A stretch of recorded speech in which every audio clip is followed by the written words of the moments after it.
Sir നമസ്കാരം. നമസ്കാരം. ഇന്ന് വാർത്താമാധ്യമങ്ങളെല്ലാം ചർച്ച ചെയ്യുന്നത് കോഴിക്കോട് മുഹമ്മദ് റിയാസിൻ്റെ സുഹൃത്തുക്കളുടെ വീടുകൾ റെയ്ഡ് ചെയ്തതുമായി ബന്ധപ്പെട്ട വിഷയങ്ങളാണ്. മെയ് 27-ാം തീയതി മുൻ മുഖ്യമന്ത്രിയായ ഇപ്പോഴത്തെ പ്രതിപക്ഷ നേതാവായ പിണറായി വിജയൻ്റെ വീട്ടിൽ ഒരു റെയ്ഡ് നടന്നിട്ടുണ്ടായിരുന്നു. മകൾ വീണ വിജയൻ എക്സാലോജിക് എന്ന കമ്പനിയിൽ നിന്നും വാങ്ങിയ 2,87,00,000 രൂപ, ആ വിഷയവുമായി ബന്ധപ്പെട്ട ആ കേസുമായി ബന്ധപ്പെട്ടായിരുന്നു റെയ്ഡ്. അന്ന് അവിടെ നിന്നും ED കടത്തിക്കൊണ്ടുപോയ ഒരു ചുവന്ന ഡയറി ഉണ്ടായിരുന്നു വീണ വിജയൻ്റെ. അവരുടെ ഒരു ഫോണും കൊണ്ടുപോയിട്ടുണ്ടായിരുന്നു. അവരുടെ ചുവന്ന ഡയറിയിൽ നിന്നും EDക്ക് ചില നിർണായകമായ വിവരങ്ങൾ കിട്ടുന്നു. ചില ചുവന്ന പേരുകൾ കിട്ടി.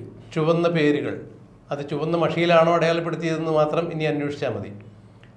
മുഹമ്മദ് റിയാസിൻ്റെ കോഴിക്കോടുള്ള ചില ചിരകാല സുഹൃത്തുക്കൾ, കുടുംബ സുഹൃത്തുക്കൾ എന്നിങ്ങനെ പല ആളുകളുടെ പേര് വിവരങ്ങളിലും അതിൽ വൃത്തിയായി വീണ വിജയൻ എഴുതി വച്ചിട്ടുണ്ടായിരുന്നു. വെറുതെ പേര് മാത്രമല്ല എഴുതിയത്, അതിൽ പലർക്കും പണം കൊടുത്തതായാണ് വീണ വിജയൻ എഴുതി വച്ചത്. എന്നാൽ എന്തിനാണ് ഈ പണം കൊടുത്തത് എന്നുള്ള കാര്യം അതിലെഴുതി വച്ചിട്ടുണ്ടായിരുന്നില്ല എന്നാണ് അറിയാൻ കഴിയുന്നത്.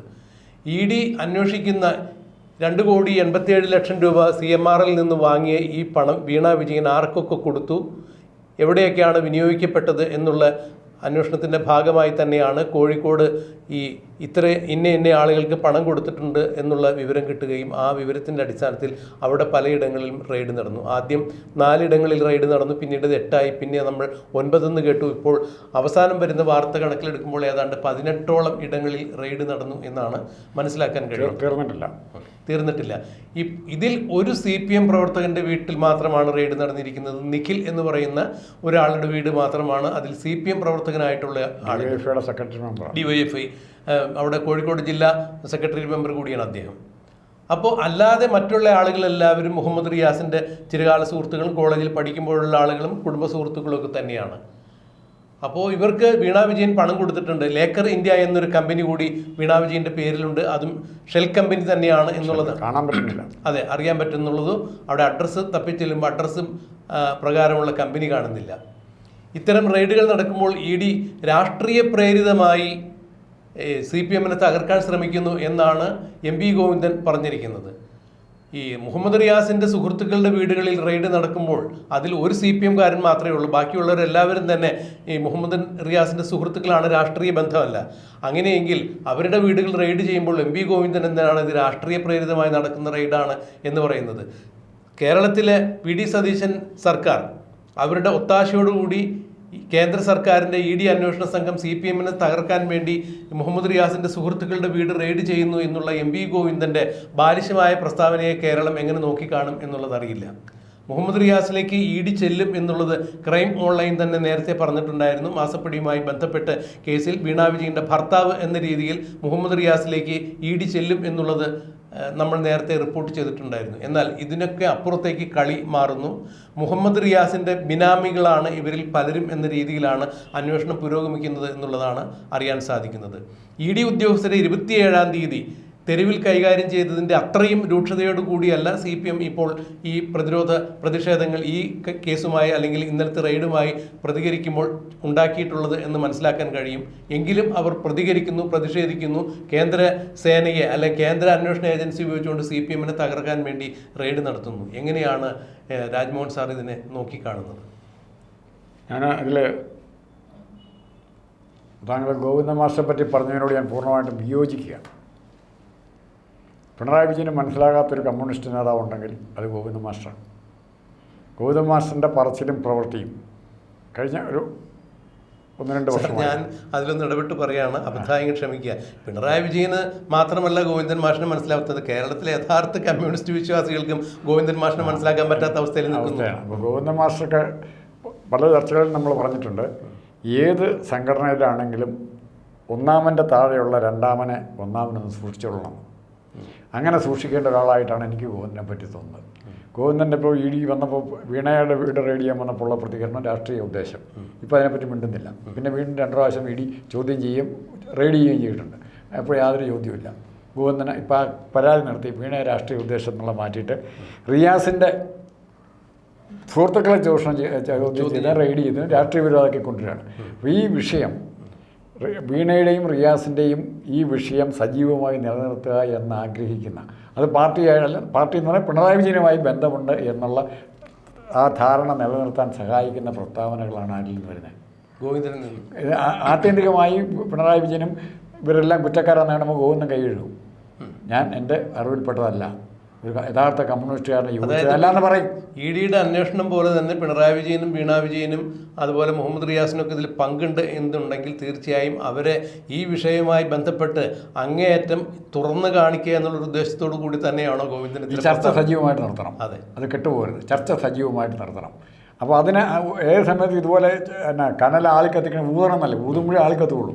അപ്പോൾ ആ കനൽ CPM-നെ ഇന്ന് അഴിഞ്ഞ് ചാമ്പലാക്കിക്കൊണ്ടിരിക്കുന്ന കനൽ അത് പിണറായി വിജയനാണെന്നറിയാം. അത് ഊതിക്കെടുത്തണം, കത്തിക്കല്ല വേണ്ട, ഊതിക്കെടുത്താനുള്ള മാർഗ്ഗം അത് സജീവമായിട്ട് നിർത്തുക എന്നുള്ള, അല്ലെ പിന്നെയും കിടക്കും, കരിക്കട്ടയായിട്ടെങ്കിലും കിടക്കും, ആരെങ്കിലും വന്ന് പിന്നെയും തീ പിടിപ്പിക്കാം. ആ അവസരം പോലും നിഷേധിച്ച് വെറും ചാരമാക്കി മാറ്റുക എന്നുള്ള ഉദ്ദേശമാണ് പോകുന്നതിനുള്ളത്. അതുകൊണ്ടാണ് ഈ വീണ വിജയൻ്റെയും ഒക്കെ റെയ്ഡിൻ്റെ കാര്യം പറയുമ്പോൾ ഇപ്പോഴും എനിക്ക് അതിനകത്ത് വലിയ വിശ്വാസമില്ലാത്തതിൻ്റെ കാരണം, ഇപ്പോഴും ED ഒക്കെ നിയന്ത്രിക്കുന്നത് കേന്ദ്ര ഗവൺമെൻറ്റും മോഡിയും തന്നെയാണ്. അവർ കളിക്കാൻ പോകുന്ന കളി എന്താണെന്നൊരു പിടിയില്ല. കാരണം തെക്കേ ഇന്ത്യയിൽ അവർക്ക് കാര്യമായ ഫുട്ബോളുടെ ഒരു സ്റ്റേറ്റിലും ഇതുവരെ ഉണ്ടാക്കിയിട്ടില്ല. അതിൻ്റെ കുറവ് അവർക്കുണ്ട്. അവർ നോക്കിയപ്പോൾ ഏറ്റവും നല്ലത് ആദ്യം ഇവർ ഉയർത്തിയ മുദ്രാവാക്യം എന്ന് പറയുന്നത് കോൺഗ്രസ് മുക്ത ഭാരതം. അതിൻ്റെ ചുവട് പിടിച്ച് ഇവിടുത്തെ BJP മണ്ടന്മാരും പറഞ്ഞുകൊണ്ട് നടന്നു കോൺഗ്രസ് മുക്ത ഭാരതം എന്ന് പറഞ്ഞു നടന്നു. പക്ഷെ മറിച്ച് ഇപ്പോൾ അവർ റിയലൈസ് ചെയ്യുന്നു എവിടെയൊക്കെ കമ്മ്യൂണിസ്റ്റ് പാർട്ടിക്ക് തകർച്ച വരുന്നുണ്ടോ അവിടെയെല്ലാം ഇവർക്ക് BJPക്ക് വളക്കൂറുണ്ടാകുന്നുണ്ട്. അപ്പോൾ സ്വാഭാവികമായിട്ട് ഇപ്പോൾ ആ മുദ്രാവാക്യം അവർ ഷിഫ്റ്റ് ചെയ്യും. ചിലപ്പം CPM വിരുദ്ധ കേരളം എന്നുള്ള രീതിയിലേക്ക് അവർ ഷിഫ്റ്റ് ചെയ്യും. അതിൻ്റെ ഫലം CPM-ൻ്റെ കൂടെ ഉണ്ടായിരുന്ന കേഡേഴ്സ്, അതായത് തല്ലാനും പിടിക്കാനും കൊല്ലാനും പിന്നെ ഇത്തിരി ഭ്രാന്ത് പോലെ രാഷ്ട്രീയത്തെയും മതത്തെയും കാണുന്ന കുറേ അണികൾ ഇവർക്ക് കിട്ടും. ഹിന്ദു അണികളിൽ ബഹുഭൂരിപക്ഷം ഇപ്പോൾ നിൽക്കുന്നത് CPM-ൻ്റെ കൂടെയാണ്. CPM-ആണ് ഫലത്തിൽ ഹിന്ദു ജനങ്ങളുടെ റെപ്രസെൻറ്റേഷൻ വെച്ചാണെങ്കിൽ ഏറ്റവും പ്രധാനപ്പെട്ട പാർട്ടി. അതിൻ്റെ തകർച്ച ഈ അണികൾ ഹൈന്ദവ പശ്ചാത്തലമുള്ള അണികൾ മുസ്ലിം ലീഗും കേരള കോൺഗ്രസും നിൽക്കുന്ന എങ്ങോട്ട് പോകുകയില്ല, UDF-ലേക്ക് പോകുകയില്ല. അവർക്ക് വരാൻ ചേക്കാനുള്ള ഏക സ്ഥലം ഏതാ? BJP-ആണ്. പിന്നെ അടിപിടി ഇതൊക്കെ ഇവർ രണ്ടു കോടി കലാപരിപാടി എല്ലാവർക്കും ഉള്ളതാണ്. അപ്പോൾ ഇതുകൊണ്ട് ഞാൻ കണക്കാക്കുന്നത് അവസാനം CPM BJP-യുടെ ധാരണ ഒന്നും ഉണ്ടാക്കേണ്ട അവസരം വരില്ല. അതിനു മുമ്പ് തന്നെ CPM അലിഞ്ഞില്ലാതെ പോകും. ഇത് ലയിക്കുന്നത് BJP-യിലായിരിക്കും. അപ്പോൾ ഇത്തരം ചില ലക്ഷ്യങ്ങളിലാക്കിക്കൊണ്ടാണ് ഇപ്പോൾ നടക്കുന്ന ഈ ED-യുടെ പ്രവർത്തനങ്ങളെന്ന് വിവക്ഷിക്കാൻ സാധിക്കുമോ? ഉറപ്പായിട്ടും.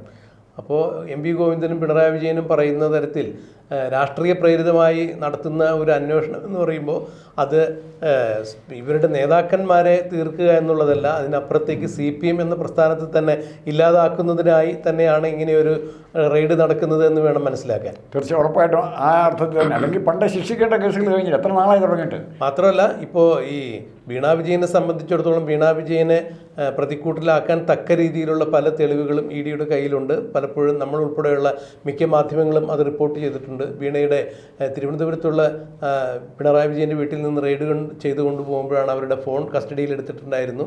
അതുപോലെ അവരുടെ ഈ ഡയറി ഇപ്പോൾ പറയുന്ന ഈ ഡയറി കസ്റ്റഡിയിൽ എടുത്തിട്ടുണ്ട്. ഇതിലെല്ലാം നിർണായകമായ വിവരങ്ങളുണ്ട് എന്ന് പറയുമ്പോഴും അന്ന് അവരുടെ ഒരു ബാങ്ക് അക്കൗണ്ട് ഫ്രീസ് ചെയ്തിട്ടുണ്ടായിരുന്നു. 19 കോടി രൂപയാണ് അതിലുണ്ടായിരുന്നത്.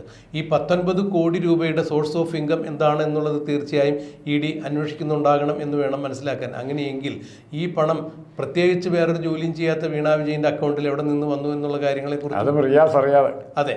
അപ്പോൾ തീർച്ചയായും എക്സാലോജിക് എന്ന കമ്പനിയുടെ പ്രവർത്തനം നിർത്തലാക്കിയിട്ട് ഏതാണ്ട് 1.5 വർഷത്തിലേറെയായി എന്നുള്ളതാണ് നമുക്ക് അറിയാൻ സാധിച്ചിട്ടുള്ളത്. അതുപോലെ ലേക്കർ ഇന്ത്യ എന്ന് പറയുന്ന ഒരു കമ്പനി ഇപ്പോൾ പ്രവർത്തിക്കുന്നില്ല. അതും എക്സാലോജിക്കിൻ്റെ തന്നെ അവസ്ഥയിലേക്ക് കാര്യങ്ങൾ മാറിയിരിക്കുന്നു. ഇത് തന്നെയായിരുന്നു നന്ദകുമാർ സാർ ഉയർത്തിക്കൊണ്ടുവന്ന കമല ഇന്റർനാഷണൽ. അതെ തീർച്ചയായും സിംഗപ്പൂരിൽ. അപ്പോൾ അങ്ങനെയാണ് എന്നുണ്ടെങ്കിൽ പിന്നെ എവിടെ നിന്നാണ് വീണ വിജയൻ്റെ ബാങ്ക് അക്കൗണ്ടിൽ ഈ 19 കോടി എത്തിയത് എന്നുള്ളതിന് കൃത്യമായി ED അന്വേഷണത്തിൻ്റെ പാതയിൽ തന്നെ ആയിരിക്കണം. അതുപോലെ ഇപ്പോൾ കോഴിക്കോടുള്ള സുഹൃത്തുക്കൾക്ക് പണം കൈമാറി എന്ന് പറയുമ്പോൾ ആ പണം എവിടെ നിന്നോ ഏത് പണമാണ് എന്നുള്ള കാര്യങ്ങളെക്കുറിച്ചെല്ലാം വ്യക്തത വരുത്തുവാൻ വേണ്ടിയിട്ടാണ് ഇപ്പോൾ ED റെയ്ഡ് ചെയ്തത് എന്ന് പറയുമ്പോൾ വീണയെ സംബന്ധിച്ചിടത്തോളം അല്ലെങ്കിൽ വീണ വിജയൻ്റെ ഡയറിയിൽ നിന്ന് കിട്ടിയതും ആദായ നികുതി വകുപ്പിൻ്റെ ഇൻട്രീസ് സെറ്റിൽമെൻറ്റ് ബോർഡിൻ്റെ റിപ്പോർട്ട് പറയുന്നതുമായ കാര്യങ്ങളെ കൂട്ടിവെച്ച് അന്വേഷണം നടത്തുമ്പോൾ ഇവിടെ എന്ത് തരത്തിലുള്ള രാഷ്ട്രീയ പ്രേരിതം എന്നാണ് പറയാൻ സാധിക്കുക എന്നുള്ളത് സ്വാഭാവികമായി ഉയർന്നു വരുന്നൊരു ചോദ്യമല്ലേ? ഇപ്പോഴത്തെ സാഹചര്യത്തിൽ EDയെ അല്ലെങ്കിൽ നിയന്ത്രിക്കുന്നതിനൊപ്പം തന്നെ എങ്ങനെയെങ്കിലും EDയെ വിലക്കെടുക്കാം അല്ലെങ്കിൽ മറ്റു രീതിയിൽ സ്വാധീനിക്കാമെന്ന് വിചാരിച്ചാൽ പോലും ഇവിടെ VD സതീശനും കോൺഗ്രസിനും കിടന്നു വരാനുള്ള ഒരു വഴി, ഇപ്പോൾ സംസ്ഥാനം ഭരിക്കുന്നവരാണ്, പൂർണ്ണാധികാരത്തോടെ ഭരിക്കുകയാണ്, കിടന്നു വരാനുള്ളൊരു വഴി കൂടിയുണ്ട്. GST എന്നും ST എന്നൊക്കെ പറയുന്ന സാധനം സമർത്ഥമായിട്ട് ആർക്ക് ഉപയോഗിക്കാം? ഇവരുടെ ഫോൺ കാളുകൾ പോലീസ് കെയർ ഓഫിൽ പോലും ഫോൺ കാളുകൾ പരിശോധിക്കാം, എക്സ്ട്രാ വിവരങ്ങൾ പിന്നെ കിട്ടാം. അപ്പോൾ ഈ സതീശൻ ഇവിടെ അല്ലെങ്കിൽ കോൺഗ്രസിൻ്റെ മുഖ്യമന്ത്രി ഇവിടെ വന്നു എന്നുള്ളത് ഈ കേസിന് വേറൊരു ഡയമെൻഷൻ കൊടുക്കും. മോഡിക്ക് അവരെയും കൂടെ സ്വാധീനിക്കാൻ ശ്രമിക്കേണ്ടി വരും, മോഡിയിൽ കൂടെ അവരെയും കൂടെ സ്വാധീനിക്കാൻ മാർഗം ഉണ്ടോ നോക്കേണ്ടി വരും. ആ സിറ്റുവേഷനാണ് ഇപ്പോൾ നിലവിലിരിക്കുന്ന ഈ കേസിൽ. അല്ല, തൽക്കാലം ഇപ്പോൾ സംസ്ഥാന സർക്കാരിനെ സംബന്ധിച്ചിടത്തോളം കേന്ദ്ര അന്വേഷണ ഏജൻസി കേസ് അന്വേഷിക്കുന്നു. കൃത്യമായി റിപ്പോർട്ടിലുള്ള ഒരു കാര്യം, അതായത് അവരുടെ കയ്യിൽ മതിയായ തെളിവുകളുള്ള ഒരു കാര്യം, ഈ കേസിൻ്റെ അതായത് VD സതീശൻ സർക്കാർ നിലവിൽ വരുന്നതിന് മുമ്പ് അന്വേഷണം തുടങ്ങിയ ഒരു കാര്യം. ഈ റെയ്ഡ് മാത്രമാണ് VD സതീശൻ സർക്കാർ അധികാരത്തിൽ വന്നതിന് ശേഷം നടന്നിരിക്കുന്നത്. അതിലും സംസ്ഥാന സർക്കാരിന് യാതൊരു തരത്തിലുള്ള പങ്കില്ല എന്നുള്ളത് എല്ലാവർക്കും വ്യക്തമാണെന്നിരിക്കുകയാണ് ഈ MP ഗോവിന്ദൻ്റെ ഇന്നലത്തെ പ്രസ്താവന. സംസ്ഥാന സർക്കാരിൻ്റെ ഒത്താശയോടുകൂടി അതെങ്ങനെയാണെന്നാണ് മനസ്സിലാക്കാൻ സാധിക്കാത്തത്. ED എന്ന് പറഞ്ഞ് തീർച്ചയായും കേന്ദ്ര അന്വേഷണ ഏജൻസിയാണ്. കള്ളപ്പണം വെളുപ്പിക്കൽ ഇടപാടുമായി ബന്ധപ്പെട്ടാണ് അവർ അന്വേഷിക്കുന്നത്. സീരിയസ് ഫ്രോഡ് ഇൻവെസ്റ്റിഗേഷൻ ഓഫീസ് അന്വേഷിച്ച് കണ്ടെത്തിയ സീരിയസ് ഫ്രോഡ് നടന്നിരിക്കുന്നു എന്നുള്ള വിവരം ED കണ്ടെത്തിയിട്ട് ആ കേസാണ് സീരിയസ് ഫ്രോഡ് ഇൻവെസ്റ്റിഗേഷൻ ഓഫീസിൻ്റെ അന്വേഷണ റിപ്പോർട്ടുകളെല്ലാം EDക്ക് കൈമാറുകയും അത് വെച്ചിട്ടാണ് EDയുടെ അന്വേഷണം നടക്കുന്നത്. ഇവിടെ ഏത് തരത്തിലാണ് ഈ കേസിൽ സംസ്ഥാന സർക്കാരിന് ഒത്താശ ചെയ്യാൻ സാധിക്കുക എന്നുള്ളത് MP ഗോവിന്ദനോ അല്ലെങ്കിൽ CPMൻ്റെ അണികളോ വ്യക്തമാക്കേണ്ട ഒരു സാഹചര്യം കൂടി നിലവിലില്ലേ? അല്ല, അതിൽ ഏറ്റവും പ്രധാനപ്പെട്ടത് സംസ്ഥാന ഗവൺമെൻറ് ഇടപെടാൻ പറ്റുന്ന ഇവരുടെ തന്നെ സ്റ്റേറ്റ്മെൻറ്റിൽ ടാക്സ് ഒക്കെ കൊടുത്തിട്ടാണ് ഞാൻ കൃത്യമായി ഇതിനെല്ലാം ടാക്സ് കൊടുത്തിരുന്നു. ആ കണക്ക് പരിശോധിക്കാൻ തുടങ്ങിയാൽ മാത്രം മതി. അത് സംസ്ഥാന ഗവൺമെൻറ് പരിധി വരും. GST ഇവർക്കൂടെ അവകാശപ്പെട്ടാണ് സ്റ്റേറ്റിനോട്. അപ്പോൾ സ്റ്റേറ്റിൻ്റെ ആ പവർ എക്സർസൈസ് ചെയ്യുന്നത് തയ്യാറായാൽ പൂർണ്ണമായിട്ട് ഒളിച്ചു വെക്കാൻ ഇവരെ കൊണ്ട് പറ്റിയില്ല. ഇപ്പോൾ കണക്ക് നോക്കുമ്പോൾ എവിടെയെങ്കിലും അനാമലി കാണും, പേയ്മെൻറ്റിൻ്റെ കിട്ടിയ റിസീവ് ചെയ്തതിൻ്റെ പേയ്മെൻറ്റിൻ്റെ ഡീറ്റെയിൽസ് കാണും. അതിനെ പിടിച്ച് അന്വേഷിക്കാൻ തുടങ്ങിയാൽ മതി. എന്നിട്ട് ഇവിടുന്ന് റെഫർ ചെയ്യാം CBIക്ക്. അല്ല, ഇന്ന് ഈ മുഹമ്മദ് റിയാസിൻ്റെ ഒരു മാധ്യമ സമ്മേളനത്തിൽ അദ്ദേഹം പറഞ്ഞതും ഇതിന് കൃത്യമായി GST അടച്ചിട്ടുണ്ട്. വീണ ഒരു കമ്പനി നടത്തിയിരുന്ന ഒരു സ്വതന്ത്ര വ്യക്തിയാണ്. അവർ ഹൈ എഡ്യൂക്കേറ്റഡ് വിമണാണ്. നേരത്തെ തന്നെ അവർ വേറൊരു വലിയ സ്ഥാപനത്തിൽ ജോലി ചെയ്തിട്ടുണ്ടായിരുന്നു. ഇന്നിപ്പോൾ അവരുടെ കൂടെ ജോലി ചെയ്തിരുന്ന ആളുകളൊക്കെ വലിയ റാങ്കിൽ ജോലി ചെയ്യുന്നു. അങ്ങനെയാണെങ്കിൽ വീണ വിജയനും ആ ഒരു ലെവലിലുള്ള ആൾ തന്നെയാണ്. അതുകൊണ്ട് അവരുടെ കൺസൾട്ടേഷൻ ആവശ്യമുള്ള കമ്പനികൾ തീർച്ചയായും അവർക്ക് വലിയ തുകകൾ കൊടുക്കേണ്ടതായി വരും എന്നാണ് മുഹമ്മദ് റിയാസ് പറഞ്ഞത്. ഫലത്തിൽ ഈ CMRൽ നിന്ന് വാങ്ങിയ വലിയ തുക വീണ വിജയൻ്റെ ഒരു ടൈറ്റിൽ വാല്യൂ അനുസരിച്ച് നോക്കുമ്പോൾ അത് വലിയ തുകയല്ല, അവർക്ക് അർഹതപ്പെട്ട ഒരു വരുമാനമാണ് അവർ നേടിയിരിക്കുന്നത് എന്നാണ് മുഹമ്മദ് റിയാസ് വ്യക്തമാക്കാൻ ശ്രമിച്ചത്. അതിനവർ CMRL എന്ന കമ്പനിക്ക് സേവനം നൽകിയിട്ടുണ്ട് എന്നുള്ളതാണ് പറയുന്നത്. ഈ സേവനം ചെയ്തിട്ടുണ്ട് എന്ന് പറയുമ്പോൾ തീർച്ചയായും CMRൽ പറഞ്ഞിട്ടുണ്ട് സേവനം ചെയ്തിട്ടില്ല എന്നുള്ളത്, ഒരു തരത്തിലുള്ള സേവനം ലഭിച്ചിട്ടില്ല എന്ന് പറയുന്നുണ്ട്. അതുപോലെ വീണ വിജയനും പറഞ്ഞിട്ടുണ്ട് ഞാനൊരു തരത്തിലുള്ള സേവനം നൽകിയിട്ടില്ല, എല്ലാ കാര്യങ്ങളും അച്ഛനറിയാം എന്നാണ് പറയുന്നത്. അപ്പോൾ പിന്നെ മുഹമ്മദ് റിയാസിൻ്റെ ആ വാദങ്ങളെല്ലാം അവിടെ തകർന്നടിയുന്ന കാര്യമാണ് കണ്ടത്. എന്തായാലും ഈ വിഷയവുമായി ബന്ധപ്പെട്ട് ED കൂടുതൽ അന്വേഷണവുമായി മുന്നോട്ട് പോകുമ്പോൾ അത് രാഷ്ട്രീയ പ്രതിസന്ധി CPMന് ഉണ്ടാക്കിയാലും ഇല്ലെങ്കിലും ചിലരൊക്കെ അകത്തു പോകും എന്നുള്ളത് ഉറപ്പായിരിക്കുന്നു. ഇത് MP ഗോവിന്ദനും മനസ്സിലായിട്ടുണ്ട്, മുഹമ്മദ് റിയാസിനും കാര്യങ്ങൾ ഏറെക്കുറെ വ്യക്തമായി മനസ്സിലാക്കിയിട്ടുണ്ട്. ഇനി CPM അണികളെയും അല്ലെങ്കിൽ പ്രവർത്തകരെയും തെരുവിലിറക്കി ഇതിനെ നേരിടാമെന്നുള്ളൊരു ആ ഒരു സാധ്യത ഇതിലില്ല എന്നുകൂടി മുഹമ്മദ് റിയാസ് തിരിച്ചറിഞ്ഞിട്ടുണ്ടെന്ന് വേണം മനസ്സിലാക്കാൻ. അത് ആ രീതിയിൽ തന്നെ അവസാനിക്കാൻ മാർഗമുള്ളൂ. ഇല്ലെങ്കിൽ BJP എന്നുള്ള രാഷ്ട്രീയ കക്ഷി കേരളത്തിൽ ഉണ്ടാവില്ല.